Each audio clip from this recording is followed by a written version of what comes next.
You ask Tiger to solve. This deals with linear equations with one unknown. The final result is x equals 8. Let's solve it step by step. Simplify the expression. Expand the parentheses. Simplify the arithmetic. Group like terms. Multiply the coefficients.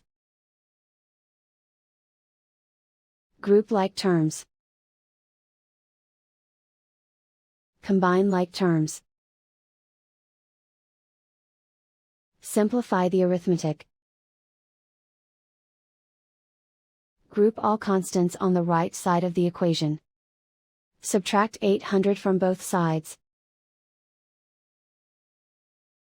Simplify the arithmetic.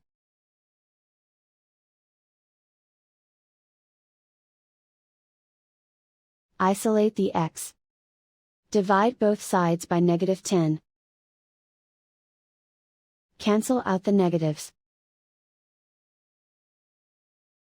Simplify the fraction.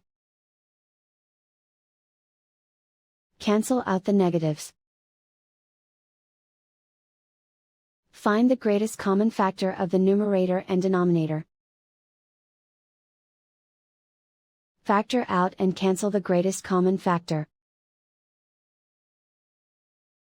And so the final result is x equals 8.